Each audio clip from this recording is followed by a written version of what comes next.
Hello every one. So ഇന്ന് നമ്മൾ നോക്കാൻ പോകുന്നത് 4th സെമസ്റ്റർ BComലെ കാലിക്കറ്റ് യൂണിവേഴ്സിറ്റിയുടെ ബാങ്കിങ് ആൻഡ് ഇൻഷുറൻസ് എന്നുള്ള സബ്ജക്റ്റിലെ ഇൻഷുറൻസ് എന്നുള്ള പാർട്ടിലെ പ്രിൻസിപ്പിൾസ് ഓഫ് ഇൻഷുറൻസ് എന്നുള്ള ടോപ്പിക്കാണ്. So let's get started.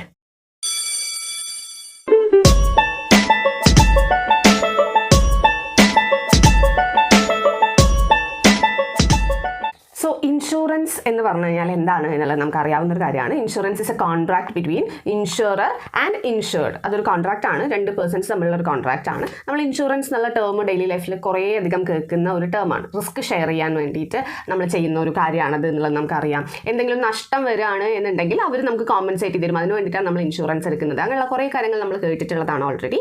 So ഈ ഇൻഷുറൻസ് എന്ന് പറഞ്ഞു കഴിഞ്ഞാൽ it is A contract between two parties, insurer and insured. Okay, a contract of insurance is a contract by which one party undertakes to make good the loss of another in consideration of a sum of money on the happening of a specific event.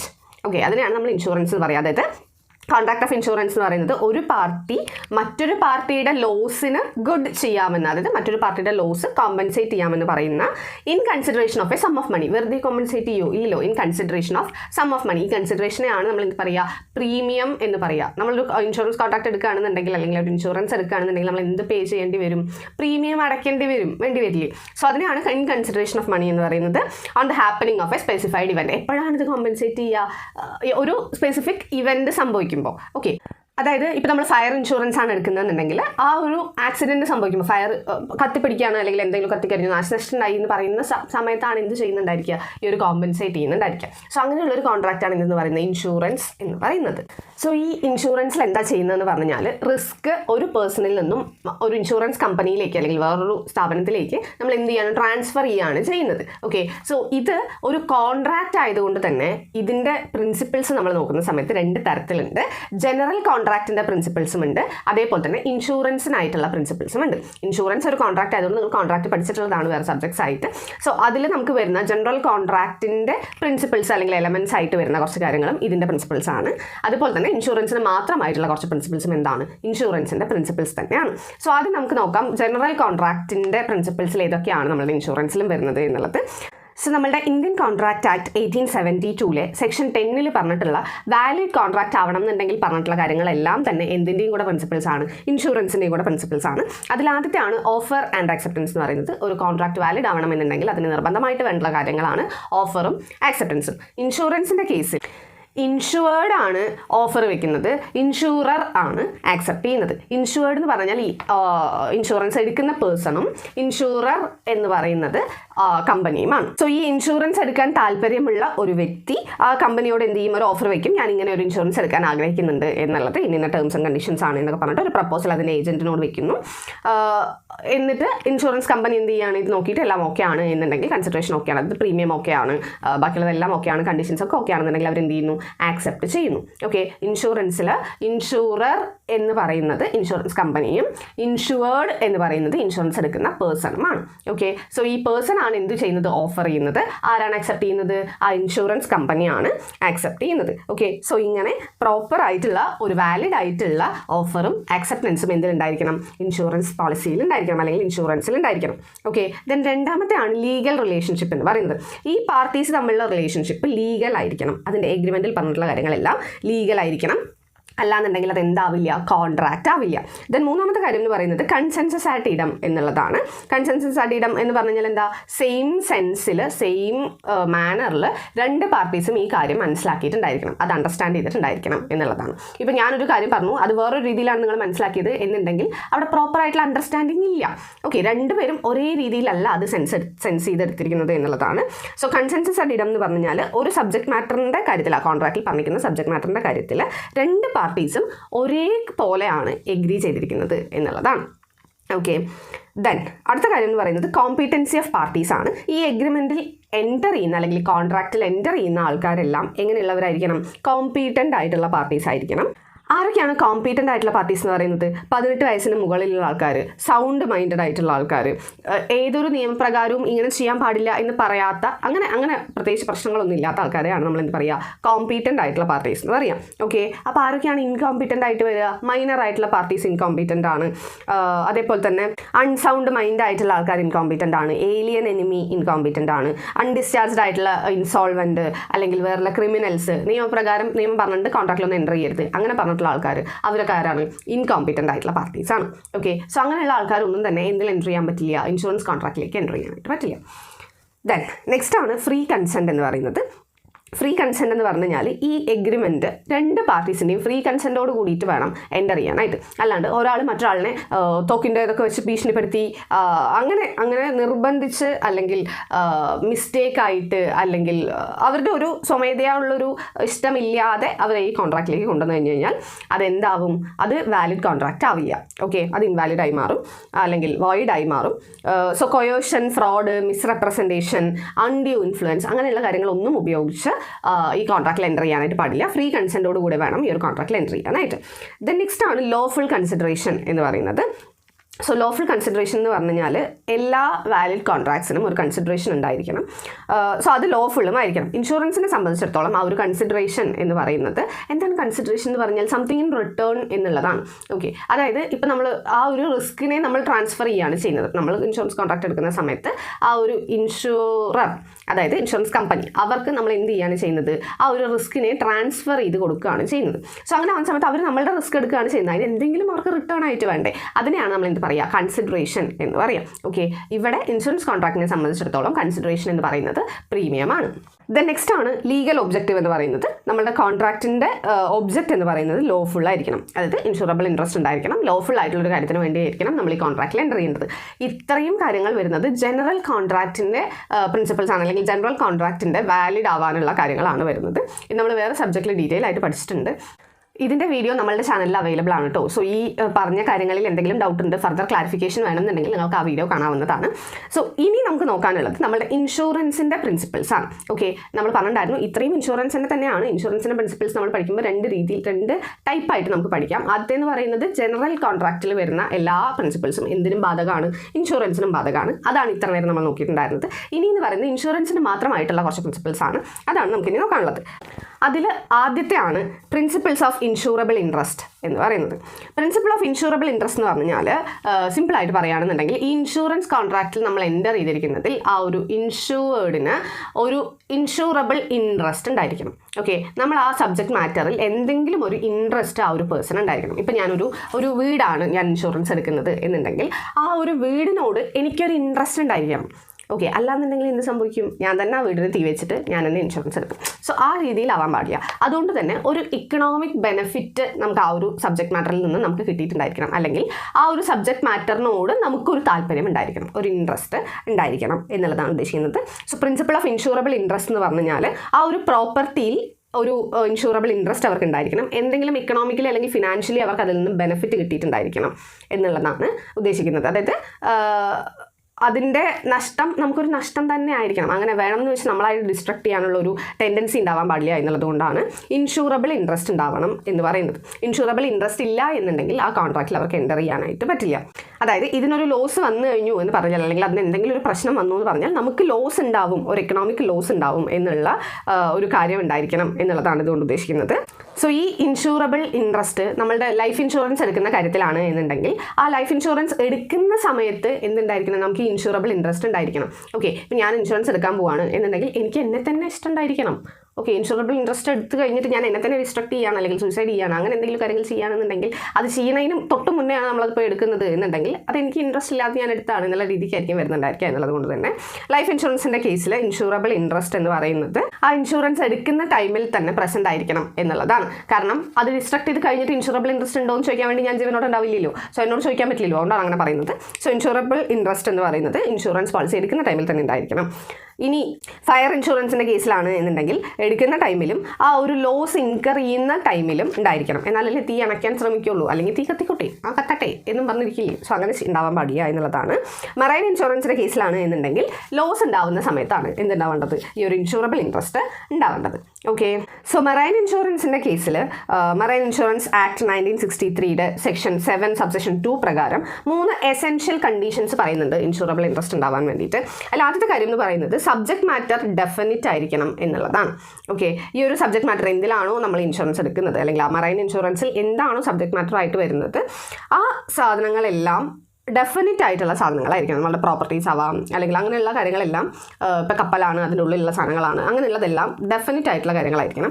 രണ്ടാമത്തെ കാര്യം എന്ന് പറയുന്നത് ഒരു legal relationship ആ subject മാറ്ററുമായിട്ടുണ്ടായിരിക്കണം. Okay, അതായത് smuggling അങ്ങനെയുള്ള കാര്യങ്ങളൊന്നും ഉണ്ടാവാൻ പാടില്ല. അതിൻ്റെ ലോസ്, ഡാമേജ്, അല്ലെങ്കിൽ മനുഷ്യന്മാരാവാം, സോ അത് അവരുടെ ഡെത്ത്, അങ്ങനെയുള്ള കാര്യങ്ങളെല്ലാം സബ്ജക്ട് മാറ്ററിനോട് ലീഗൽ റിലേഷൻഷിപ്പ് ഉള്ള ഒരു സിറ്റുവേഷൻ ആയിരിക്കണം ഉണ്ടായിരിക്കേണ്ടത്. ദെൻ മൂന്നാമത്തെ കാര്യം എന്ന് പറയുന്നത് അതിൻ്റെ മുകളിൽ ഒരു ലോഫുൾ റൈറ്റ് അല്ലെങ്കിൽ ഒരു ലോഫുൾ ഇൻട്രസ്റ്റ് അവർക്ക് ഉണ്ടായിരിക്കണം. ഓക്കെ, സോ ഇത്രയും കാര്യങ്ങളാണ് പ്രിൻസിപ്പിൾ ഓഫ് ഇൻഷൂറബിൾ ഇൻട്രസ്റ്റിൽ പറയുന്നത്. സിംപ്ലി ഇത്രയേ ഉള്ളൂ. ആ ഒരു സബ്ജക്ട് മാറ്ററിൻ്റെ മുകളിൽ ഒരു ഇൻഷൂറബിൾ ഇൻട്രസ്റ്റ് ഉണ്ടായിരിക്കണം.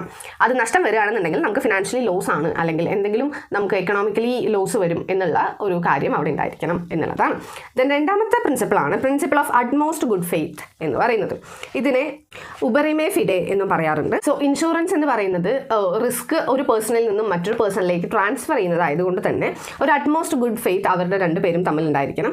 അതായത് ഡിസ്ക്ലോസ് ചെയ്യണം എല്ലാ കാര്യങ്ങളും, ഒന്നും മറച്ചു വെക്കാതെ എല്ലാ കാര്യങ്ങളും പ്രോപ്പറായിട്ട് ഡിസ്ക്ലോസ് ചെയ്തിട്ടുണ്ടായിരിക്കണം എന്നുള്ളതാണ്. അത് ഡിസ്ക്ലോസ് ചെയ്താൽ മാത്രമാണ് അവർക്ക് ആ റിസ്ക് എടുക്കണോ എന്നുള്ളത് തീരുമാനിക്കാൻ പറ്റുള്ളൂ. അതേപോലെ തന്നെ എത്ര പ്രീമിയം ഈടാക്കണം എന്നുള്ളതും തീരുമാനിക്കാൻ പറ്റുള്ളൂ. ഇവിടെ ഓഫർ ആരാണ് വെക്കുക? നമ്മളാണ് വെക്കുക, ഇൻഷുർഡ് ആണ് വെക്കുക. ആരാണ് അക്സെപ്റ്റ് ചെയ്യുന്നത്? ഇൻഷുറർ അല്ലെങ്കിൽ ഇൻഷുറൻസ് കമ്പനിയാണ് അക്സെപ്റ്റ് ചെയ്യുന്നത്. സോ നമ്മൾ ഈ ഇൻഷുറൻസ് എടുക്കാൻ പോകുന്ന സമയത്ത് എന്ത് ചെയ്തിട്ടുണ്ടായിരിക്കണം? ഇതിൻ്റെ എല്ലാ കാര്യങ്ങളും പറഞ്ഞിട്ടുണ്ടായിരിക്കണം. ഞാനിപ്പോൾ ലൈഫ് ഇൻഷുറൻസ് ആണ് എടുക്കാൻ പോകുന്നതെന്നുണ്ടെങ്കിൽ എനിക്കുള്ള അസുഖങ്ങൾ, കാര്യങ്ങൾ എല്ലാം ഞാൻ പറഞ്ഞിട്ടുണ്ടായിരിക്കണം. ഇതൊന്നും പറയാതെ എനിക്ക് ഹാർട്ട് ഡിസീസ് ഉണ്ട് എന്നുള്ളതൊക്കെ മറച്ചു വെച്ചിട്ട് ഞാൻ ഇൻഷുറൻസ് പോളിസി എടുത്തിട്ട് ഞാൻ ഹാർട്ട് അറ്റാക്ക് ഒന്ന് തട്ടിപ്പോയി എന്ന് വിചാരിക്കും. സോ അങ്ങനെയുള്ള നമ്മൾ ഡിസ്ക്ലോസ് ചെയ്യാതെ വെക്കുന്ന, അല്ലെങ്കിൽ എന്തെങ്കിലും കാര്യങ്ങൾ മറച്ചു വെച്ചിട്ട് ചെയ്യുന്ന അങ്ങനെയുള്ള കാര്യങ്ങളൊന്നും ചെയ്യാൻ പാടില്ല. അറ്റ്മോസ്റ്റ് ഗുഡ് ഫെയ്ത്തിൽ വേണം നമ്മളിത് ചെയ്യാനായിട്ട്. സാധാരണ ഒരു കോൺട്രാക്റ്റിൻ്റെ കേസിൽ വരുമ്പോൾ കാവിയറ്റ് ടെംപ്റ്റർ എന്നുള്ളൊരു കാര്യം നമ്മൾ മുമ്പ് പഠിച്ചിട്ടുണ്ടല്ലോ പഠിക്കുന്ന സമയത്ത്. അതായത് ലെറ്റ് ദ ബയർ ബിവെയർ, അതായത് ബൈ ചെയ്യുന്ന ആൾക്കാരുടെ ഉത്തരവാദിത്തമാണ് എന്ന കാര്യങ്ങളൊക്കെ അന്വേഷിച്ച് മനസ്സിലാക്കുക എന്നുള്ളത്. പക്ഷെ ഇവിടെ അങ്ങനെയല്ല. ഇവിടെ നമ്മൾ എന്ത് ചെയ്തിട്ടുണ്ടായിരിക്കണം? ജെന്യൂനായിട്ട് എല്ലാ കാര്യങ്ങളും നമ്മൾ ഡിസ്ക്ലോസ് ചെയ്തിട്ടുണ്ടായിരിക്കണം. ആ ഒരു കോൺട്രാക്റ്റുമായിട്ട് റെലവൻ്റ് ആയിട്ടുള്ള എല്ലാ കാര്യങ്ങളും നമ്മൾ ഡിസ്ക്ലോസ് ചെയ്തിട്ടുണ്ടായിരിക്കണം. എല്ലാ മെറ്റീരിയൽ ഇൻഫർമേഷനും നമ്മൾ പ്രൊവൈഡ് ചെയ്തിട്ടുണ്ടായിരിക്കണം. എന്നാൽ മാത്രമാണ് അവർക്ക് ഇതെല്ലാം കേട്ട് കഴിഞ്ഞിട്ടാണ് അവരെന്ത് തീരുമാനിക്കുക. റിസ്ക് കൂടുതലാണെന്നുണ്ടെങ്കിൽ അവരെന്ത് ഇൻക്രീസ് ചെയ്യും? പ്രീമിയം ഇൻക്രീസ് ചെയ്യും. റിസ്ക് കുറവാണ് എന്നുണ്ടെങ്കിൽ അവർക്ക് പ്രീമിയം കുറച്ച് വാങ്ങിച്ചാൽ മതി. സോ ആ രീതിയിലുള്ള കാര്യങ്ങളെല്ലാം അവർ തീരുമാനിക്കുന്നുണ്ടായിരിക്കുക. ഒരു കൺസീൽമെൻറ്റോ മിസ്റെപ്രസെൻറ്റേഷനോ മിസ്റ്റേക്കോ ഫ്രോഡോ ഒന്നും തന്നെ ഉണ്ടാവാനായിട്ട് പാടില്ല എന്നുള്ളതാണ്. പിന്നെ എല്ലാം പറയണം എന്ന് പറയുമ്പോൾ ചില കാര്യങ്ങളൊന്നും നമ്മൾ പറയേണ്ട കാര്യമില്ല. അത് പ്രത്യേകിച്ച് നമ്മൾ എടുത്ത് പറയേണ്ട ആവശ്യമില്ല എന്നുള്ള രീതിയിൽ പറയുന്ന കാര്യങ്ങളാണ്. അതെന്തൊക്കെയാണെന്ന് പറഞ്ഞു കഴിഞ്ഞാൽ, റിസ്ക് കുറയ്ക്കാനായിട്ട് ലീഡ് ചെയ്യുന്ന കാര്യങ്ങൾ എന്തെങ്കിലും ഉണ്ട് എന്നുണ്ടെങ്കിൽ അത് നമ്മൾ പറയേണ്ട കാര്യമില്ല. രണ്ടാമത്തെ കാര്യം എന്ന് പറയുന്നത് ഇൻഷുറർക്ക് ഓൾറെഡി അറിയാവുന്ന കാര്യമാണെന്നുണ്ടെങ്കിൽ അത് നമ്മൾ വീണ്ടും റിപ്പീറ്റ് ചെയ്ത് പറയേണ്ട കാര്യമില്ല. പിന്നെ പബ്ലിക് നോളജ് ആയിട്ടുള്ള ഫാക്റ്റുകളാണ് എന്നുണ്ടെങ്കിൽ, അതായത് ലോകം മൊത്തം എല്ലാവർക്കും അറിയാം ഈ കാര്യം എന്നുണ്ടെങ്കിൽ അങ്ങനെയുള്ള കാര്യങ്ങൾ നമ്മൾ റിപ്പീറ്റ് ചെയ്യേണ്ട കാര്യമില്ല. ദെൻ ഇൻഷുറർ വെയ്വ് ചെയ്ത് പോകാനുള്ള ഫാക്റ്റുകളാണെന്നുണ്ടെങ്കിൽ അതും പറയേണ്ട കാര്യമില്ല. അതേപോലെ തന്നെ ഗവൺമെൻറ്റിൻ്റെ എന്തെങ്കിലും പോളിസിയിലെ കണ്ടീഷൻസോ കാര്യങ്ങളോ ഒക്കെ ഉണ്ടെന്നുണ്ടെങ്കിൽ അത് പറയേണ്ട ആവശ്യമില്ല.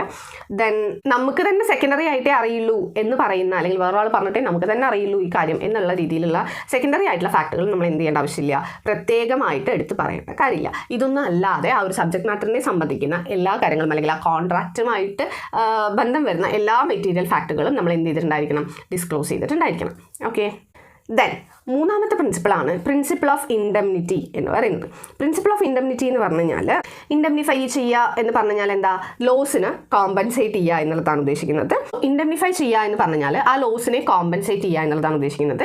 സോ ഇൻഷുറൻസ് പോളിസിയുടെ കേസിൽ ആ ഇൻഷുർ ചെയ്തിട്ടുള്ള ആ ഒരു കോൺട്രാക്റ്റിലെ എമൗണ്ട് ഓർ ആക്ച്വൽ ലോസിൻ്റെ amount whichever is less ആയിരിക്കും എന്ത് ചെയ്യുന്നുണ്ടായിരിക്കുക? ഇൻഡെംനിഫൈ ചെയ്ത് കൊടുക്കുന്നുണ്ടായിരിക്കുക. ഓക്കെ, അതായത് ഞാനൊരു ഇൻഷുറൻസ് കോൺട്രാക്റ്റ് എടുക്കുന്നു 100 രൂപയ്ക്ക്. എനിക്ക് ആക്ച്വലി ഇപ്പം ഫയർ ഇൻഷുറൻസ് ആണ് അതിൻ്റെ കത്തിക്കരിഞ്ഞ് നഷ്ടമായത്. എനിക്ക് ആക്ച്വലി നഷ്ടം വന്നിട്ടുള്ളത് കാൽക്കുലേറ്റ് ചെയ്യുമ്പോൾ 80 രൂപയാണ് എന്നുണ്ടെങ്കിൽ 100 രൂപ ഓർ 80 രൂപ വിച്ച് എവർ ഇസ് ലെസ് ആണ് എനിക്ക് പേയ്മെൻറ്റ് കിട്ടുള്ളൂ. അപ്പോൾ എനിക്ക് എത്ര കിട്ടുള്ളൂ? 80 രൂപയെ കിട്ടുള്ളൂ. ഓക്കെ, സോ അതാണ് ഉദ്ദേശിക്കുന്നത്. എത്രയാണോ actual loss or amount in the contract, നമ്മൾ കോൺട്രാക്റ്റിൽ എൻ്റർ ചെയ്തിരിക്കുന്ന എമൗണ്ട് എത്രയാണോ അതിൽ നോക്കിയിട്ട് വിച്ച് എവർ ഇസ് ലെസ് ആയിട്ടുള്ള എമൗണ്ട് ആയിരിക്കും എന്ത് ചെയ്യുന്നുണ്ടായിരിക്കുക, ഇൻഡെംനിഫൈ ചെയ്ത് തരുന്നുണ്ടായിരിക്കുക.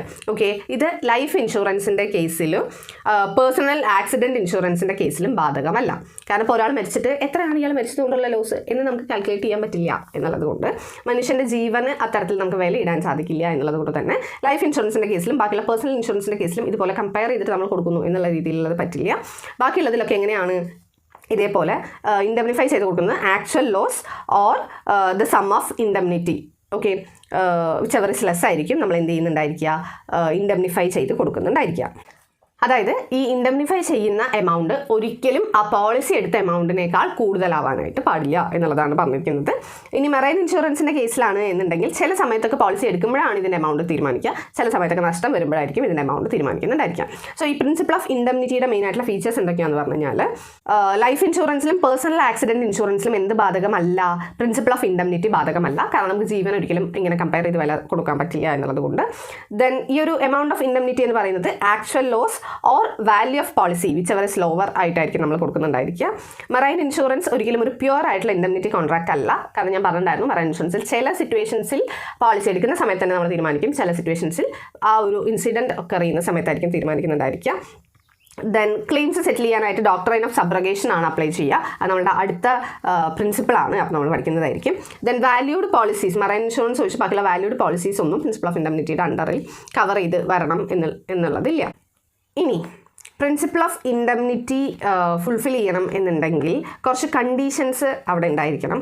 ആദ്യത്തെ കാര്യം എന്ന് പറയുന്നത് ഇൻഷുവേർഡ് ഈ ഒരു ലോസ് സഫർ ചെയ്തു എന്നുള്ളത് പ്രൂവ് ചെയ്തിട്ടുണ്ടായിരിക്കണം. ഓക്കെ, അപ്പോൾ നമ്മൾ ഇൻഷുറൻസ് കോൺട്രാക്ട് എടുക്കുകയാണ് എന്നുണ്ടെങ്കിൽ നമുക്ക് നഷ്ടം വരികയാണെന്നുണ്ടെങ്കിൽ നമുക്കത് പ്രൂവ് ചെയ്യാൻ സാധിച്ചിട്ടുണ്ടായിരിക്കണം. ഇങ്ങനെ ഒരു നഷ്ടം എനിക്ക് വന്നിട്ടുണ്ട് എന്നുള്ളത്, ആ ഒരു ലോസ് സംഭവിച്ചിട്ടുണ്ട് എന്നുള്ളത്, അത് ഒറിജിനലാണ് എന്നുള്ളത് പ്രൂവ് ചെയ്യാൻ എനിക്ക് പറ്റിയിട്ടുണ്ടായിരിക്കണം. എമൗണ്ട് ഇൻഷുവേർഡ് ചെയ്തതിനേക്കാൾ കൂടുതൽ എനിക്കൊരിക്കലും എന്ത് കിട്ടില്ല, ആ ഒരു ഇൻഡെംനിഫൈഡ് എമൗണ്ട് കിട്ടില്ല. ലോസ് വന്നതിനേക്കാൾ കൂടുതൽ എമൗണ്ട് എനിക്ക് പേയ്മെൻറ്റ് തന്നിട്ടുണ്ട് എന്നുണ്ടെങ്കിൽ ഇൻഷുറർക്ക് അത് തിരിച്ചെടുക്കാനുള്ള ഒരു റൈറ്റ് ഉണ്ടായിരിക്കും. അതേപോലെ തന്നെ തേർഡ് പാർട്ടിയിൽ നിന്നും എനിക്ക് എന്തെങ്കിലും കോമ്പൻസേഷൻ കിട്ടിയിട്ടുണ്ട് എന്നുണ്ടെങ്കിൽ ഇൻഷുറർക്ക് എന്ത് ചെയ്യാം, അതിനും റൈറ്റ് ഉണ്ടായിരിക്കും. അങ്ങനെ രണ്ടവിടെ നിന്നും എനിക്ക് കോമ്പൻസേഷൻ കിട്ടേണ്ട കാര്യമില്ലോ എന്നുള്ള രീതിക്ക്. ദെൻ ഈ ഇൻഡെംനിറ്റിയുടെ പ്രിൻസിപ്പിൾ എന്ന് പറയുന്നത് ലൈഫ് ഇൻഷുറൻസിൽ ബാധകമായിട്ടുള്ളൊരു കാര്യമല്ല.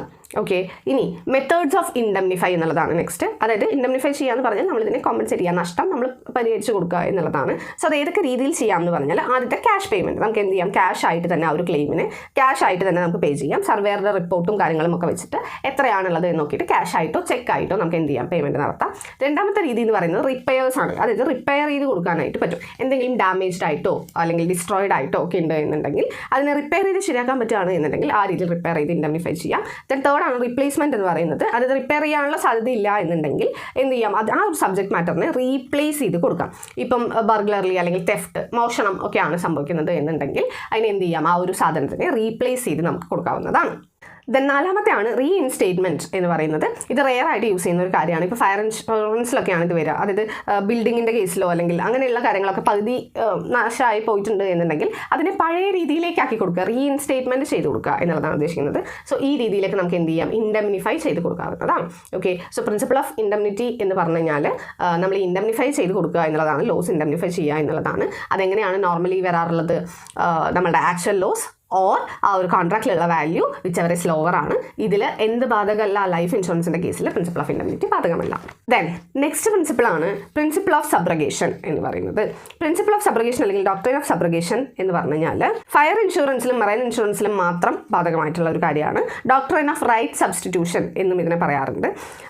ഇത് പ്രകാരം ഈ ഒരു ഫുള്ളായിട്ട് ഇൻഡെംനിറ്റി കിട്ടിക്കഴിഞ്ഞു എന്ന് പറഞ്ഞാൽ, ഇപ്പോൾ നമുക്കൊരു നഷ്ടം വന്നു, അതിനെ ഒരു ഇൻഡെംനിഫൈ ചെയ്ത് കഴിഞ്ഞു എന്ന് പറഞ്ഞു കഴിഞ്ഞാൽ ആ ഒരു സബ്ജക്ട് മാറ്ററിലുള്ള റൈറ്റ് പിന്നീട് ആർക്കായിരിക്കും, ആ ഒരു ഇൻഷുറർക്ക് അല്ലെങ്കിൽ ഇൻഷുറൻസ് കമ്പനിക്കായിരിക്കും പോകുന്നുണ്ടായിരിക്കുക എന്നുള്ളത് തന്നെയാണ് പ്രിൻസിപ്പിൾ ഓഫ് സബ്രഗേഷൻ എന്നുള്ളതാണ് ഉദ്ദേശിക്കുന്നത്. Okay, it is a transfer of right and remedies of the insured in the subject matter to the insurer after indemnification. ഇപ്പോൾ ഒരു ലോസ് വന്നു, അതിനെ അവർ ഇൻഡെംനിഫൈ ചെയ്ത് തന്നു എന്നുണ്ടെങ്കിൽ പിന്നീട് ആ ഒരു കത്തിക്കഴിഞ്ഞതാണെങ്കിലും സ്ക്രാപ്പ് ആണെങ്കിലും വട്ടവർ ഇറ്റ് ഈസ്, ആ ഒരു സബ്ജക്ട് മാറ്ററിൻ്റെ റൈറ്റ് ആർക്ക് പോകും, ആ ഒരു ഇൻഷുറർക്ക് അല്ലെങ്കിൽ ഇൻഷുറൻസ് കമ്പനിക്ക് പോകുന്നതായിരിക്കും എന്നുള്ളത് ാണ് ഇവിടെ എന്തുകൊണ്ട് ഉദ്ദേശിക്കുന്നത്, പ്രിൻസിപ്പിൾ ഓഫ് സബ്രഗേഷൻ എന്നുള്ളത് ഉദ്ദേശിക്കുന്നത്.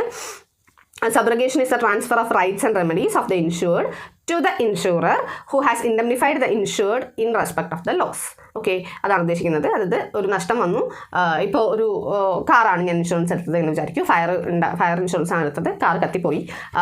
ഇൻഷുറൻസ് കമ്പനി എനിക്ക് എന്ത് തന്നു? അതിൻ്റെ ഇൻഡെംനിഫിക്കേഷനും തന്നു, അതിൻ്റെ ലോസും എത്രയാണെന്നുള്ളത് നോക്കിയിട്ട് എനിക്ക് ഇൻഡെംനിഫൈ ചെയ്ത് തന്നു എന്നുണ്ടെങ്കിൽ പിന്നീട് ആ സ്ക്രാപ്പിൻ്റെ റൈറ്റ് ആർക്കായിരിക്കും ഉണ്ടായിരിക്കുക? ആ ഒരു ഇൻഷുറൻസ് കമ്പനിക്കായിരിക്കും ഉണ്ടായിരിക്കുക. ഇതിൻ്റെ ഫീച്ചേഴ്സ് എന്തൊക്കെയാണെന്ന് പറഞ്ഞു കഴിഞ്ഞാൽ, പ്രിൻസിപ്പിൾ ഓഫ് ഇൻഡെംനിറ്റീൻ്റെ ഒരു എക്സ്റ്റൻഷനാണ് എന്ത്? പ്രിൻസിപ്പിൾ ഓഫ് സബ്രോഗേഷൻ എന്ന് പറയുന്നത്. ദെൻ രണ്ടാമത്തെ കാര്യം എന്ന് പറയുന്നത് എല്ലാ ഇൻഡെംനിഫൈ ചെയ്യുന്ന കോൺട്രാക്റ്റിനും ഇതും അപ്ലിക്കബിൾ ആണ്. മൂന്നാമത്തെ കാര്യം എന്ന് പറയുന്നത് ആ ഒരു പേയ്മെൻറ്റ് ചെയ്തതിന് ശേഷമേ ഈ ഒരു പ്രിൻസിപ്പിൾ വർക്കൗട്ട് ആവുള്ളൂ. പേയ്മെൻറ്റ് തന്നിട്ടില്ല എന്നുണ്ടെങ്കിൽ ആ കത്തിക്കരിഞ്ഞ കാരണം എനിക്ക് ലോസ് സഫർ ചെയ്തു ഞാൻ, പക്ഷേ കമ്പനി എനിക്ക് പേയ്മെൻറ്റ് തന്നിട്ടില്ല എന്നുണ്ടെങ്കിൽ ആ കാറിൻ്റെ റേറ്റ് അവർക്കാണ് എടുത്തുകൊണ്ടുപോകാൻ പറ്റും എന്ന് നമുക്ക് പറയാൻ പറ്റില്ല. സോ ഒരു പേയ്മെൻറ്റിന് ശേഷം മാത്രമേ ഈ ഒരു പ്രിൻസിപ്പിൾ വർക്കാവുള്ളൂ.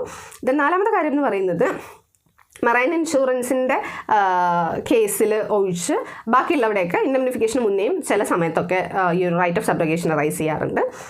ഇനി പ്രിൻസിപ്പിൾ ഓഫ് സബ്രോഗേഷൻ പ്രകാരം ഇൻഷുറർക്ക്, അതായത് ഇൻഷുറൻസ് കമ്പനിക്ക് തേർഡ് പാർട്ടിയുടെ മേലെ സ്യൂ ചെയ്യാനുള്ള റൈറ്റ് ഉണ്ട്, അവർക്ക് കേസ് കൊടുക്കാനുള്ള റൈറ്റ് ഉണ്ട്. ഇനി ഇൻഷുർഡിന് തേർഡ് പാർട്ടിയിൽ നിന്നും എന്തെങ്കിലും കോമ്പൻസേഷൻ കിട്ടുകയാണ് എന്നുണ്ടെങ്കിൽ, ഇൻഡെംനിഫിക്കേഷന് ശേഷം കോമ്പൻസേഷൻ കിട്ടുകയാണ് എന്നുണ്ടെങ്കിൽ ആ ഒരു എമൗണ്ട് ഇൻഷുററുടെ ട്രസ്റ്റ് എന്നുള്ള രീതിയിലൊക്കെ ഇൻഷുർഡിന് ഹോൾഡ് ചെയ്യാവുന്നതാണ്.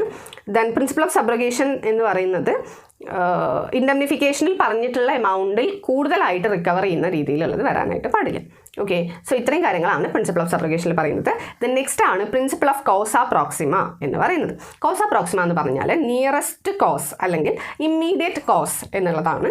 അതായത് ഈ ഒരു നഷ്ടം നമുക്ക് സംഭവിക്കുന്നത്, ലോസ് നമുക്ക് സംഭവിക്കുന്നത് ആ ഒരു നമ്മൾ ഇൻഷുറൻസ് എടുത്തിരിക്കുന്ന ഒരു കാര്യത്തിനോ അതിൻ്റെ അടുത്തുള്ള എന്തെങ്കിലും കാര്യമോ ആയിട്ട് റിലേറ്റ് ചെയ്ത് വരുന്ന ഒരു സംഭവമായിരിക്കണം എന്നുള്ളതാണ്. എന്നാൽ മാത്രമേ അവർക്ക് കോമ്പൻസേഷൻ കിട്ടുള്ളൂ. ഓക്കെ, ആ ഒരു കാര്യം സംഭവിക്കാനുള്ള അല്ലെങ്കിൽ ആ ഒരു ലോസ് സംഭവിക്കാനുള്ള കോസ് എന്ന് പറയുന്നത് നമ്മൾ ഇൻഷുറൻസ് എടുക്കുന്ന ഒരു കോസുമായിട്ട് റിലേറ്റ് ചെയ്ത് വരുന്ന കാര്യമായിരിക്കണം എന്നുള്ളതാണ്. ഓക്കെ, ഇപ്പോൾ നമ്മൾ ഫയർ ഇൻഷുറൻസ് ആണ് എടുത്തിരിക്കുന്നത്, ആ സാധനം ഒരു കള്ളൻ മോഷ്ടിച്ചുകൊണ്ട് പോയി എന്ന് പറഞ്ഞു കഴിഞ്ഞാൽ നമുക്ക് ഒരിക്കലും എന്ത് കിട്ടില്ല? കോമ്പൻസേഷൻ കിട്ടില്ല. കാരണം നമ്മുടെ കോസ് എന്താണ്? ആ ഒരു നഷ്ടം ഉണ്ടായ ഒരു സാഹചര്യം അല്ലെങ്കിൽ ആ ഒരു കാരണം എന്ന് പറയുന്നത് നമ്മൾ ഇൻഷുറൻസ് എടുക്കുന്ന കാരണമായിട്ട് ഒരു ബന്ധമേ ഇല്ലാത്തൊരു കാര്യമാണ്. അവിടെ ഫയറിനൊരു കാര്യമേ സംഭവിച്ചിട്ടില്ല. ഓക്കെ, സോ അങ്ങനെ ആവാനായിട്ട് പാടില്ല, എന്നാൽ കോമ്പൻസേഷൻ കിട്ടില്ല എന്നുള്ളതാണ്. അതുപോലെ തന്നെ ഇൻഷുവേർഡിൻ്റെ എന്തെങ്കിലും മിസ്കണ്ടക്റ്റോ അല്ലെങ്കിൽ നമ്മളുടെ തന്നെ എന്തെങ്കിലും മിസ്റ്റേക്ക് കൊണ്ടാണ് ആ ഒരു ലോസ് സംഭവിക്കുന്നത് എന്നുണ്ടെങ്കിലും കോമ്പൻസേഷൻ കിട്ടാനുള്ള ചാൻസസ് ഇല്ല. ദെൻ മെറൈൻ ഇൻഷുറൻസിൻ്റെ കേസിൽ ഇത് മെയിൻലി അപ്ലിക്കബിൾ ആണ്. നമ്മുടെ മെറൈൻ ഇൻഷുറൻസ് ആക്ട് 1963 സെക്ഷൻ 55 അത് പറഞ്ഞിട്ടുണ്ട്. ആ ഒരു പ്രോക്സിമേറ്റ് നിയറസ്റ്റ് കോസ് വന്നാൽ മാത്രമാണ് കോമ്പൻസേറ്റ് ചെയ്യാനായിട്ട് പറ്റുള്ളൂ എന്നുള്ള കാര്യമാണ് പറഞ്ഞിരിക്കുന്നത്. ഇപ്പോൾ ഫോർ എക്സാമ്പിൾ നമ്മൾ ഇപ്പം ഞാൻ ഒരു ആക്സിഡൻ്റ് ആയിട്ട് ഹോസ്പിറ്റലൈസ്ഡ് ആയി, സിവിയർ ആയിട്ടുള്ള ഒരു ആക്സിഡൻ്റ് ആയിട്ട് ഹോസ്പിറ്റലായി എന്ന് വിചാരിക്കും. ഓക്കെ, സോ നമ്മൾ ആക്സിഡൻ്റൽ ഇൻഷുറൻസ് എടുത്തിട്ടുണ്ട് എന്നുണ്ടെങ്കിൽ ആക്സിഡൻ്റ് ആയിട്ട് ഹോസ്പിറ്റലായി, പക്ഷേ ഞാൻ മരിച്ചിട്ടില്ല, എനിക്ക് പ്രത്യേകിച്ചൊന്നും പറ്റിയിട്ടില്ല. അതിൻ്റെ ഇടയിൽ കൂടെ എനിക്ക് വല്ല ഹാർട്ട് അറ്റാക്ക് വന്നു അല്ലെങ്കിൽ എനിക്ക് എന്തെങ്കിലും ഒരു ഇൻഫെക്ഷനോ കാര്യങ്ങളോ ഒക്കെ വന്നിട്ട് അതുകൊണ്ട് ഞാൻ മരിക്കുകയാണ് എന്നുണ്ടെങ്കിൽ ഞാൻ മരിച്ചത് എന്തുകൊണ്ടല്ല? ആക്സിഡൻ്റ് ആയതുകൊണ്ടല്ല. ഓക്കെ, അതിൻ്റെ റിമോട്ട് ആയിട്ടുള്ള ഇമ്മീഡിയറ്റ് ആയിട്ടുള്ള കോസ് എന്ന് പറയുന്നത് ഞാൻ മരിക്കാനുണ്ടായ കാരണം, ഇമ്മീഡിയറ്റ് ആയിട്ടുള്ള കാരണം എന്ന് പറയുന്നത് എന്താ? ഒന്നില്ലെങ്കിൽ ആ ഹാർട്ട് അറ്റാക്ക് അല്ലെങ്കിൽ ആ ഇൻഫെക്ഷൻ വന്നുകൊണ്ട് ആ രീതിയിലാണ്, അല്ലാണ്ട് ആക്സിഡൻ്റ് അല്ല. ഓക്കെ, സോ ആ രീതിയിലാവാൻ പാടില്ല. ഇമ്മീഡിയറ്റ് ആയിട്ടുള്ള കോസ് കൊണ്ട് തന്നെ ആയിരിക്കണം ഈ ഒരു ലോസ് സഫർ ചെയ്യേണ്ടതായിട്ട് വരുന്നത്. ഓക്കെ, ഇനി എങ്ങനെയാണ് ഈ ഒരു ഡിറ്റർമൈൻ ചെയ്യുക, പ്രോക്സിമേറ്റ് കോസിനെ നമ്മൾ ഡിറ്റർമൈൻ ചെയ്യുക എന്ന് പറഞ്ഞു കഴിഞ്ഞാൽ, ഒരു കാരണം മാത്രമേ ഉള്ളൂ ഈ ഒരു നഷ്ടം സംഭവിക്കാന്നുണ്ടെങ്കിൽ വലിയ കുഴപ്പമില്ല. ഇപ്പം ഞാൻ മുന്നേ പറഞ്ഞതുപോലെ ഫയർ ഇൻഷുറൻസ് ആണ് നമ്മൾ എടുത്തിരിക്കുന്നത്, തീ കത്തിയിട്ടാണ് നഷ്ടം ഉണ്ടായത്, കുഴപ്പമില്ല, അതാണ് നമ്മുടെ ഇമ്മീഡിയറ്റ് കോസ്. അവിടെ നമുക്ക് പ്രത്യേകിച്ച് ഡൗട്ടോ കാര്യങ്ങളോ കൺഫ്യൂഷൻസോ കാര്യങ്ങളോ ഒന്നും വരുന്നില്ല. പക്ഷേ രണ്ടോ അതിൽ കൂടുതലോ കോസുകൾ കാരണമാണ് ഒരു ലോസ് സംഭവിക്കുന്നത് എന്നുണ്ടെങ്കിലാണ് നമുക്ക് എന്ത് ഡിറ്റർമൈൻ ചെയ്യേണ്ടി വരിക? ഈ പ്രോക്സിമേറ്റ് കോസ് എന്താ എന്നുള്ളത് ഡിറ്റർമൈൻ ചെയ്യേണ്ടി വരിക. സോ ആ ചെയിൻ ഓഫ് ഇവൻറ്റ്സ് നമ്മൾ നോക്കിയിട്ട് ആ ഒരു കാര്യം സംഭവിക്കുന്നതിന് തൊട്ട് മുന്നേ എന്താണ് ഒറിജിനലി എന്താണ് ആ ഇവൻറ്റ് സംഭവിക്കാൻ കാരണം എന്നുള്ളത് നോക്കിയിട്ടാണ് നമ്മൾ എന്ത് തീരുമാനിക്കുന്നത്? ആ ഒരു പ്രോക്സിമേറ്റ് കോസ് എന്താണെന്നുള്ളത് തീരുമാനിക്കുന്നത്. Okay, so principle of causa proxima എന്നുള്ളത് ഉദ്ദേശിക്കുന്നത് ഈ ഒരു ലോസ് വരേണ്ടത് ഇമ്മീഡിയറ്റ് ആയിട്ടുള്ള ഒരു കോസ് കാരണമായിരിക്കണം എന്നുള്ളതാണ്. ദെൻ നെക്സ്റ്റ് ആണ് principle of mitigation of loss എന്ന് പറയുന്നത്. അതായത് ഈ ഒരു ലോസ് സംഭവിക്കുന്ന സമയത്ത് ആ ലോസ് സംഭവിച്ചോട്ടെ നല്ല രസമുണ്ട് എന്നും പറഞ്ഞ് നോക്കി നിൽക്കാതെ അതിനെ കുറയ്ക്കാനുള്ള കാര്യങ്ങളെല്ലാം ആര് ചെയ്തിട്ടുണ്ടായിരിക്കണം? ഇൻഷുവേർഡ് ചെയ്തിട്ടുണ്ടായിരിക്കണം എന്നുള്ളതാണ് പറയുന്നത്. അങ്ങനെയല്ല എന്നുണ്ടെങ്കിൽ നമ്മളുടെ നെഗ്ലിജൻസ് കൊണ്ടാണ് ആ ഒരു നഷ്ടം സംഭവിച്ചത് എന്നുള്ള രീതിയിലാണത് വരിക. ഇപ്പോൾ ഒരു വീടിന് തീ കത്തിക്കൊണ്ടിരിക്കുകയാണ്, ഞാൻ അതിന് ഫയർ ഇൻഷുറൻസ് എടുത്തിട്ടുണ്ടല്ലോ എന്നും പറഞ്ഞിട്ട് നല്ല ഭംഗിൻ്റെ തീ കത്തുന്ന കാണാൻ എന്നും പറഞ്ഞ് കൈ കെട്ടി നോക്കി നിൽക്കരുത്. ഓക്കെ, അതിനെ കുറയ്ക്കാനുള്ള അല്ലെങ്കിൽ ആ ഒരു ലോസിനെ കുറയ്ക്കാനുള്ള അല്ലെങ്കിൽ ആ തീ നഷ്ടത്തിൽ നിന്ന് അണയ്ക്കാനുള്ള കാര്യങ്ങളെല്ലാം നമ്മൾ ചെയ്തിട്ടുണ്ടായിരിക്കണം. അതിനെയാണ് നമ്മൾ എന്ത് പറയുക, principle of mitigation of loss എന്ന് പറയാം. ദെൻ നെക്സ്റ്റ് ആണ് പ്രിൻസിപ്പിൾ ഓഫ് കോൺട്രിബ്യൂഷൻ എന്ന് പറയുന്നത്. പ്രിൻസിപ്പിൾ ഓഫ് ഇൻഡംനിറ്റിയുമായിട്ട് റിലേറ്റ് ചെയ്ത് വരുന്ന ഒരു കാര്യമാണ് പ്രിൻസിപ്പിൾ ഓഫ് കോൺട്രിബ്യൂഷൻ എന്ന് പറയുന്നത്. ഒരു റിസ്കിന് ഒന്നിൽ കൂടുതൽ അല്ലെങ്കിൽ രണ്ടോ അതിൽ കൂടുതലോ ഇൻഷുറൻസ് കോൺട്രാക്റ്റുകൾ നമ്മൾ എടുത്തിട്ടുണ്ട് എന്നുണ്ടെങ്കിൽ ആ സമയത്ത് വരുന്നതാണ് പ്രിൻസിപ്പിൾ ഓഫ് കോൺട്രിബ്യൂഷൻ എന്ന് പറയുന്നത്. സോ ഒന്നിലധികം ഇൻഷുറേഴ്സ് ഉണ്ട് എന്നുണ്ടെങ്കിൽ എല്ലാവരും നമുക്ക് കോമ്പൻസേറ്റ് ചെയ്യണമെന്നുണ്ടെങ്കിൽ നമുക്ക് നഷ്ടം വന്നതിൻ്റെ ഡബിൾ ട്രിപ്പിൾ ഒക്കെ ആയിട്ട് നമുക്ക് എമൗണ്ട് കിട്ടില്ലേ. സോ ആ രീതിയിൽ ഉണ്ടാവാൻ പാടില്ല. സോ കോ ഇൻഷുറേഴ്സ് ഉണ്ട് എന്നുണ്ടെങ്കിൽ അവരെല്ലാവരും കൂടെ കോൺട്രിബ്യൂട്ട് ചെയ്ത് അതിൻ്റെ റേഷ്യോസും കാര്യങ്ങളൊക്കെ അവർ ഡിസൈഡ് ചെയ്തിട്ടുണ്ടായിരിക്കും. അവർ കോൺട്രിബ്യൂട്ട് ചെയ്തിട്ട് നമുക്ക് ആക്ച്വൽ ലോസ് എത്രയാണോ അത്രയായിരിക്കും നമുക്ക് എമൗണ്ട് കിട്ടുന്നുണ്ടായിരിക്കുക. ഓക്കെ, സോ അതിനെയാണ് പ്രിൻസിപ്പിൾ ഓഫ് കോൺട്രിബ്യൂഷൻ എന്നുള്ളതുകൊണ്ട് ഉദ്ദേശിക്കുന്നത്. ഈ റൈറ്റ് ഓഫ് കോൺട്രിബ്യൂഷൻ എപ്പോഴൊക്കെയാണ് വരിക എന്ന് പറഞ്ഞു കഴിഞ്ഞാൽ സെയിം സബ്ജക്ട് മാറ്ററിൽ ഡിഫറെൻറ്റ് പോളിസീസ് നമ്മൾ എടുത്തിട്ടുണ്ട് എന്നുണ്ടെങ്കിൽ, അതേപോലെ തന്നെ സെയിം പെറിലാണ് ആ ഒരു കോൺട്രാക്റ്റിൽ നമ്മൾ ഇൻക്ലൂഡ് ചെയ്തിരിക്കുന്നത്. പെറിൽ എന്ന് പറഞ്ഞാൽ ആ ഒരു നാശനഷ്ടം സംഭവിക്കാനുള്ള കാര്യം, ആ ഒരു അത്യാഹിതം എന്നൊക്കെ പറയില്ലേ, അതാണ്. ഓക്കെ, സോ ആ ഒരു ലോസ് സംഭവിക്കാനുള്ള കാര്യം എന്ന് പറയുന്നത്. മൂന്നാമത്തെ കാര്യം എന്ന് പറയുന്നത് ലോസിൻ്റെ സമയത്ത് എല്ലാ പോളിസീസും ഇൻഫോഴ്സിൽ ഉണ്ടായിരുന്നു എന്നുള്ളതാണ്, അതായത് വാലിഡായിട്ട് അപ്പം ഉണ്ടായിരുന്നു എന്നുള്ളത്. നാലാമത്തെ കാര്യം എന്ന് പറയുന്നത് ഇൻഷുറേഴ്സിൽ ഒരാൾ ആ എമൗണ്ട് നമുക്ക് പേ ചെയ്തിട്ടുണ്ട്, അല്ലെങ്കിൽ അതിൽ കൂടുതൽ അവരുടെ ഷെയറിൽ കൂടുതൽ നമുക്ക് പേ ചെയ്തിട്ടുണ്ട് എന്നുണ്ടെങ്കിൽ, സോ ഇങ്ങനെയുള്ള സമയത്തൊക്കെ അവർ തമ്മിൽ കോൺട്രിബ്യൂട്ട് ചെയ്തിട്ടായിരിക്കും നമുക്ക് പേയ്മെൻറ്റ് നടത്തുന്നുണ്ടായിരിക്കാം. ദെൻ നെക്സ്റ്റ് ആണ് വാറണ്ടീസ് എന്ന് പറയുന്നത്. ഇൻഷുറൻസ് കോൺട്രാക്റ്റിൽ വരുന്ന കണ്ടീഷൻസും പ്രോമിസസും ഒക്കെയാണ് എന്തായിട്ട് വരിക, വാറണ്ടീസ് ആയിട്ട് വരിക. വാറണ്ടി എന്ന് പറയുന്നത് ഇൻഷുറൻസിൽ വരുന്ന ഇമ്പോർട്ടൻ്റ് ആയിട്ടുള്ള കണ്ടീഷൻസ് ആണ്. ഇൻഷുർഡ് ഫുൾഫിൽ ചെയ്യേണ്ട കുറച്ച് കണ്ടീഷൻസിനെയാണ് നമ്മൾ എന്ത് പറയുക, വാറണ്ടീസ് എന്ന് പറയുക. രണ്ട് ടൈപ്പ് ഓഫ് വാറണ്ടീസ് ആണുള്ളത്, എക്സ്പ്രസ്ഡ് വാറണ്ടീസും ഇംപ്ലൈഡ് വാറണ്ടീസും. എക്സ്പ്രസ്ഡ് വാറണ്ടീസ് എന്ന് പറഞ്ഞാൽ എന്താ, എക്സ്പ്രസ്ഡ് ആയിട്ട് നമ്മൾ അവിടെ എഴുതി വെച്ചിട്ടുള്ള അല്ലെങ്കിൽ പറഞ്ഞു വെച്ചിട്ടുള്ള വാറണ്ടീസിനെയാണ് നമ്മൾ എന്ത് പറയുന്നത്, എക്സ്പ്രസ്ഡ് വാറണ്ടീസ് എന്ന് പറയുന്നത്. ഇംപ്ലൈഡ് വാറണ്ടീസ് എന്ന് പറഞ്ഞാൽ എന്താ, നമ്മൾ പ്രത്യേകിച്ച് മെൻഷൻ ചെയ്യാത്ത അത് ഇംപ്ലൈഡ് ആണ് ആ കോൺട്രാക്റ്റിൽ തന്നെ എന്നുള്ള രീതിക്ക് വരുന്ന വാറണ്ടീസ് ആണ് ഇംപ്ലൈഡ് വാറണ്ടീസ് എന്ന് പറയുന്നത്. ഓക്കെ, പ്രത്യേകിച്ച് അഡീഷണലി നമ്മൾ മെൻഷൻ ചെയ്യാത്ത വാറണ്ടീസിനെയാണ് ഇംപ്ലൈഡ് വാറണ്ടീസ് എന്ന് പറയുന്നത്.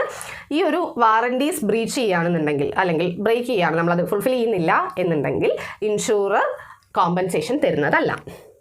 ഓക്കെ, സോ അങ്ങനെയുള്ള കണ്ടീഷൻസിനെയാണ് നമ്മൾ വാറണ്ടീസ് എന്ന് പറയുക. എക്സ്പ്രസ് വാറണ്ടി എന്ന് പറഞ്ഞാൽ നമ്മൾ പറഞ്ഞിട്ടുണ്ടായിരുന്നു, നമ്മൾ എക്സ്പ്രസീവ്ലി നമ്മൾ എഴുതി വെച്ചിട്ടുള്ള പോളിസിയിൽ നമ്മൾ റിട്ടേൺ ചെയ്യുന്ന വാറണ്ടീസിനെയാണ് എക്സ്പ്രസ് വാറണ്ടീസ് എന്ന് പറയുന്നത്. അതിന് പ്രത്യേകിച്ച് ലിമിറ്റേഷൻസ് ഒന്നുമില്ല, എത്ര വേണമെങ്കിലും നമുക്ക് അതിനനുസരിച്ച് പോളിസിയിൽ എഴുതി വെക്കാവുന്നതാണ്. മറൈൻ പോളിസിയിലൊക്കെയാണ് എന്നുണ്ടെങ്കിൽ നമ്മൾ ഷിപ്പ് സീവർത്തിയാണ്, ഒരു പെർട്ടിക്കുലർ ഡേയിലാണ് നമ്മൾ പോകുന്നത്, പെർട്ടിക്കുലർ ടൈമിൽ നമ്മൾ ഡെസ്റ്റിനേഷനിലെത്തും, അങ്ങനെയുള്ള കാര്യങ്ങളെല്ലാം നമ്മൾ എന്ത് ചെയ്യുന്നുണ്ടെങ്കിൽ ആ വോയേജിൻ്റെ കാര്യങ്ങളെല്ലാം, വോയേജ് എന്ന് പറഞ്ഞാൽ ആ ഒരു ട്രിപ്പിനെയാണ്, ഷിപ്പിൻ്റെ ഒരു ട്രിപ്പിനെയാണ് നമ്മൾ ഉദ്ദേശിക്കുന്നത്. ആ കാര്യങ്ങളെല്ലാം നമ്മൾ എക്സ്പ്രസ് വാറണ്ടീസിൽ എഴുതിയിട്ടുണ്ടായിരിക്കും. ദെൻ ഇംപ്ലൈഡ് വാറണ്ടി എന്ന് പറഞ്ഞാൽ നമ്മൾ പ്രത്യേകിച്ച് എഴുതണ്ടാത്ത കാര്യങ്ങളാണ്. അതായത് ആദ്യത്തെ കാര്യം എന്ന് പറയുന്നത് സീ വർത്തിനെസ് ആണ്. അതായത് ഒരു ഷിപ്പ് എന്ന് പറയുന്നത് സീയിലേക്ക് ഇറക്കാൻ പാകത്തിനുള്ള ഒരു ഷിപ്പായിരിക്കണം. അതായത് ഓട്ടയുള്ള ഒരു ഷിപ്പിനെ സീയിലേക്ക് ഇറക്കാൻ പാകമാണെന്ന് നമ്മൾ പറയില്ലല്ലോ. അപ്പോൾ ഓട്ടയില്ലാത്ത ഷിപ്പായിരിക്കും നമ്മൾ ഇറക്കേണ്ടത് എന്നുള്ളത് പ്രത്യേകിച്ച് പറയേണ്ട കാര്യമുള്ളതല്ലല്ലോ. ഓക്കെ, സീയിലേക്ക് ഇറക്കുന്നു എന്ന് പറഞ്ഞാൽ ആ ഷിപ്പ് അതിന് കോമ്പീറ്റൻ്റ് ആയിട്ടുള്ള ഒരു ഷിപ്പായിരിക്കണം. ഓക്കെ, ആ രീതിയിലുള്ള കാര്യമാണ് ഇതിൽ വരുന്നത്. ദെൻ രണ്ടാമത്തെയാണ് ലീഗാലിറ്റി ഓഫ് വോയേജ് എന്ന് പറയുന്നത്. ഈ ഒരു അഡ്വഞ്ചർ ലോഫുൾ മാനറിലായിരിക്കണം പോകേണ്ടത്, അല്ലാണ്ട് നമ്മളുടെ റൂൾസ് ആൻഡ് റെഗുലേഷൻസ് ഒക്കെ ബ്രേക്ക് ചെയ്ത് നമ്മൾ കള്ളക്കടത്ത് ചെയ്യാൻ വേണ്ടിയിട്ട് പോകുന്നു അല്ലെങ്കിൽ അങ്ങനെയുള്ള രീതിയിലൊന്നും ആ വോയേജ് ഉണ്ടാവാൻ പാടില്ല. ഇതൊന്നും പ്രത്യേകിച്ച് പറയേണ്ട കാര്യമില്ല, ലീഗലി ആയിരിക്കണം പോകേണ്ടത് എന്നുള്ളത്. അതുകൊണ്ടാണ് ഇത് ഇംപ്ലൈഡ് വാറണ്ടി ആവുന്നത്. ദെൻ മൂന്നാമത്തെ കാര്യം എന്ന് പറയുന്നത് നോൺ ഡീവിയേഷൻ ആണ്. അതായത് അവരുടെ പ്രിസ്ക്രൈബ്ഡ് റൂട്ടിൽ നിന്നും ഡീവിയേറ്റ് ചെയ്ത് പോകാനായിട്ട് പാടില്ല. ഈ ഷിപ്പിനൊക്കെ പ്രത്യേകിച്ച് അതിനുള്ള റൂട്ടും കാര്യങ്ങളൊക്കെ ഉണ്ട്.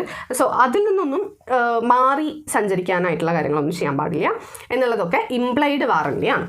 ഓക്കെ, ഇതെല്ലാം ഇംപ്ലൈഡ് ആയിട്ട് അതിൽ പറഞ്ഞിട്ടുള്ള അല്ലെങ്കിൽ നമ്മൾ ശ്രദ്ധിക്കേണ്ട കാര്യങ്ങൾ, കണ്ടീഷൻസ് തന്നെയാണ്. സോ ഈ കണ്ടീഷൻസ് ഫുൾഫിൽ ചെയ്തിട്ടില്ല, എക്സ്പ്രസ്ഡ് ആണെങ്കിലും ഇംപ്ലൈഡ് ആണെങ്കിലും കണ്ടീഷൻസ് ഫുൾഫിൽ ചെയ്തിട്ടില്ല എന്നുണ്ടെങ്കിൽ ഇൻഷുറർ അല്ലെങ്കിൽ ഇൻഷുറൻസ് കമ്പനി എന്ത് ചെയ്യില്ല, കോമ്പൻസേഷൻ തരില്ല. ഓക്കെ, സോ ഇത്രയുമാണ് പ്രിൻസിപ്പിൾസ് ഓഫ് ഇൻഷുറൻസ് എന്നുള്ള പാർട്ടിൽ നമുക്ക് പഠിക്കാനുള്ളത്. സോ പ്രിൻസിപ്പിൾസ് ഓഫ് ഇൻഷുറൻസ് നമുക്ക് ആക്ച്വലി എങ്ങനെയാണ്, രണ്ട് രീതിയിലാണ് നമ്മൾ പഠിച്ചത്. ജനറൽ കോൺട്രാക്റ്റിൻ്റെ ബേസിൽ വരുന്ന പ്രിൻസിപ്പിൾസും അതേപോലെ തന്നെ ഇൻഷുറൻസിൻ്റെ മാത്രമായിട്ട് വരുന്ന പ്രിൻസിപ്പിൾസും. സോ മനസ്സിലായെന്ന് വിചാരിക്കുന്നു. എന്തെങ്കിലും ഡൗട്ട് ഉണ്ടെന്നുണ്ടെങ്കിൽ കമൻറ്റ് സെക്ഷനിൽ ചോദിക്കാവുന്നതാണ്. So see you in our next video. മഹാലോ.